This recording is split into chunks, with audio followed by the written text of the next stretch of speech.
David, congratulations on season two of the show. How are you feeling? I'm feeling really excited. It's been such a long work in progress, and for the audience to finally get to see this is a big moment for me.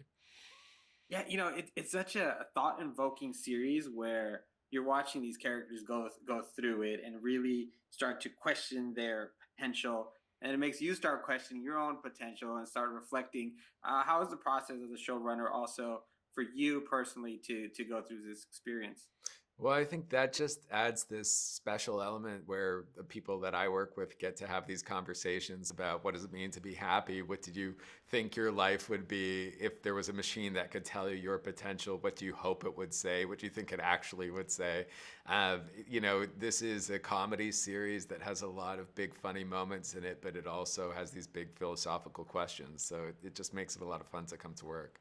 Now, with the second season, what can audiences expect as far as expanding now the lore of these, really close characters that we see in the small town? Well, expanding is a great word. The second season feels like we're opening up the world of the show in a big way. The characters themselves are evolving, and the machine, the Morpho machine that tells them their life potentials, is evolving.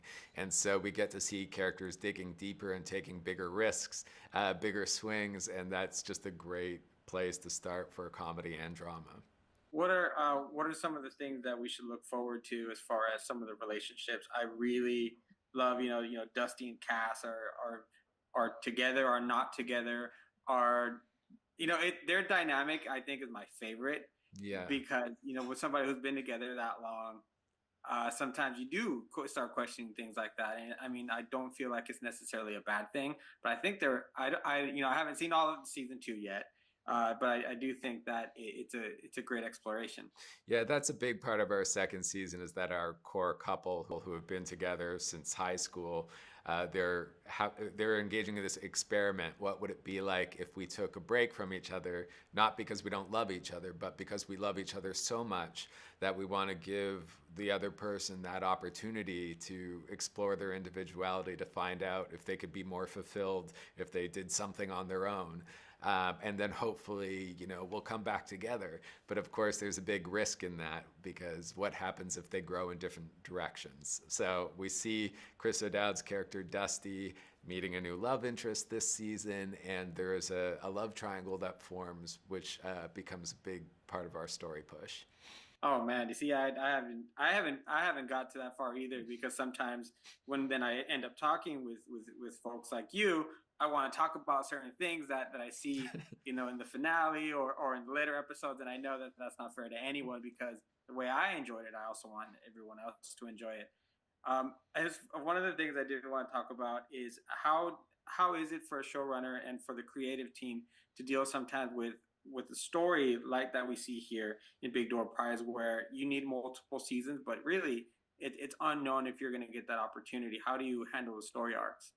Well, I think you always try and make a big mess for yourselves. You complicate things as much as possible and spin these characters off in wildly different directions. And that, it's basically not being afraid to take big risks with the story because you'll find a way out that's more interesting than what you could have thought of. So I think there's a kind of a general encouragement, at least that I try to pass on, of let's go to all the places and then figure out where we go from there and not be thinking 10 steps ahead. Let's just think, one big step at a time. And as you're progressing now with a sophomore cast that has come in, what does that do? And as far as making it easier on to work with them as far as expanding their characters, like you said you wanted that we're doing in this season. Well, it's always such a pleasure to get back into the writer's room when you know your full cast and you've also spent time with them on set and you see some of their secret talents that you can then work into the story.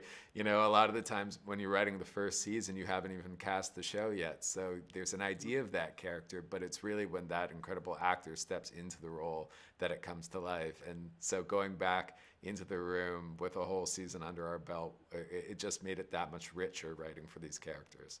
Yeah, there's this awesome level of investment I feel like we have as audience members getting to watch them. They're getting to know them, and then I mean I guess you guys as well as as creatives getting to work with, like you said, their little niche talents. David, thank you so much for your time. I appreciate getting to spend a few minutes with you. Having a lot of fun with this show. Like I said, really thought invoking, but still we're having fun in the process. Thank you very much. It's a pleasure talking to you.